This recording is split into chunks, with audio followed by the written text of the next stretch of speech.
आप देख रहे हैं उत्तराखंड लाइव न्यूज, खबरों की सच्चाई तक।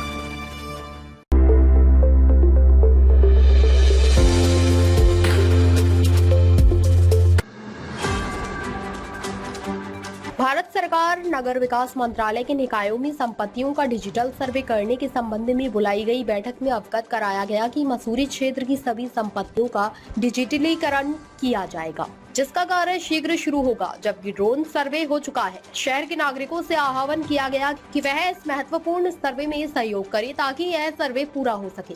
नगर पालिका सभागार में आयोजित बैठक में कार्यदायी कंपनी ने मसूरी के डिजिटलीकरण के बारे में प्रोजेक्टर के माध्यम से जानकारी दी और बताया कि इसमें मसूरी की सारी संपत्तियों का ड्रोन सर्वे हो चुका है, जिसमें वर्तमान की स्थिति के चित्र खींचे गए हैं, जिसमें रोड, मकान, बिजली के खंभे, नाले खाले, पार्किंग, कूड़ादान, मैदान आदि सभी को लिया गया है।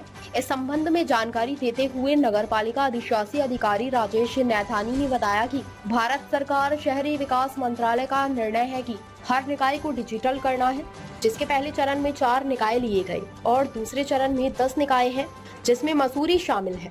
इस संबंध में पूर्व पालिका अध्यक्ष मनमोहन सिंह मल्ल ने कहा कि पूरे सरकार मकानों का सर्वे करके टैक्स बढ़ा रही है, लेकिन इसमें यह कमी है कि सर्वे में जिन्होंने अवैध मकान बनाए हैं उनसे आधार कार्ड, बिजली का बिल आदि आईडी मांगी जाएगी। इससे ये अवैध मकान वाले स्वामी बन जाएंगे।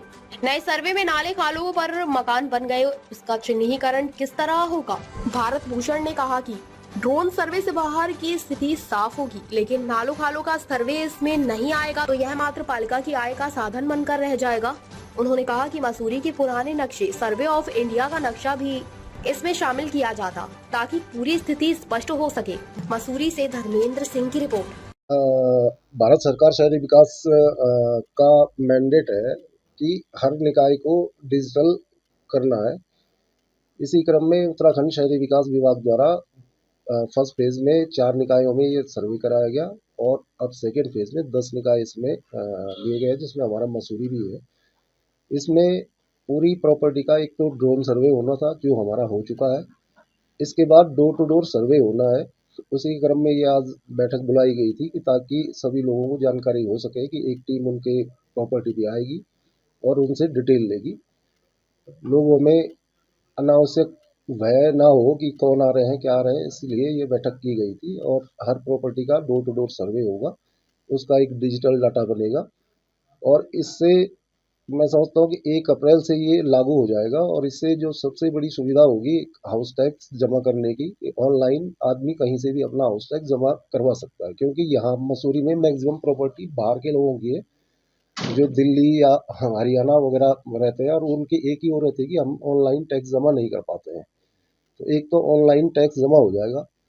दूसरा, जो म्यूटेशन के लिए लोग घूमते रहते हैं, म्यूटेशन ऑनलाइन हो गया। आप अपनी जो प्रॉपर्टी आईडी, हर प्रॉपर्टी को आईडी मिलेगी, वो उस प्रॉपर्टी की आईडी होगी, वो अपनी आईडी पे क्लिक करेगा और उसे म्यूटेशन करवाना है तो म्यूटेशन अपने डॉक्यूमेंट्स जिनके आधार पे करना, उनको स्कैन करके अपलोड कर देगा, फीस जमा कर देगा। और म्यूटेशन की हर फाइल का मूवमेंट कहाँ कहाँ जो हो रहा है वो हर उस पर मैसेज उनको जाता रहेगा कि आज टीएस पे फाइल गई तो मैसेज जाएगा, टीएस ने टीआई को भेजी तो मैसेज जाएगा, उसने फील्ड विजिट कब करनी है टीआई ने, वो मैसेज भी उस पर चला जाएगा।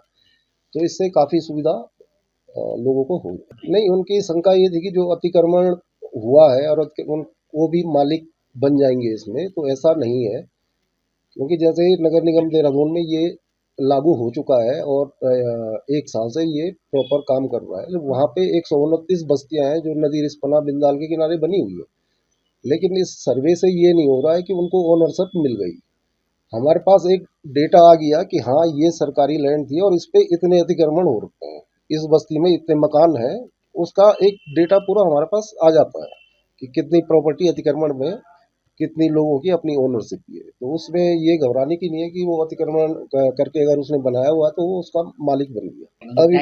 अभी तक हमारे पास 6,500 प्रॉपर्टी है और सर्वे के बाद उम्मीद है कि ये 10 से 12 हज़ार के बीच प्रॉपर्टियां आएंगी कि जो लोग टैक्स नहीं दे रहे हैं या उन्होंने अपना म्यूटेशन नहीं करवाए हैं यहाँ पे, तो वो बढ़ेंगी। मालिकाना हक देने का तो जो एक अलग से चल रहा है शासन स्तर पे कि जो मलिन बस्तियां हैं या जो अतिक्रमण है इनको मालिकाना हक दिया जाना है या हटाया जाना है, या गवर्नमेंट ने अपना एक डाटाबेस लैंड का भी बना लिया है कि जिस भी विभाग की जो लैंड है वो सारी ऑनलाइन एक पोर्टल पे यूटीडीए उसको कर रहा है, एक पोर्टल पे वो सारी लैंड अपलोड हो चुकी है। हमने भी अपनी 82 लैंड चिन्हित करके और पोर्टल पे अपलोड कराई है, और अब उस पे कितना अतिक्रमण है वो हम चिन्हित कर रहे हैं, तो वो प्रोसेस एक अलग चल रही है।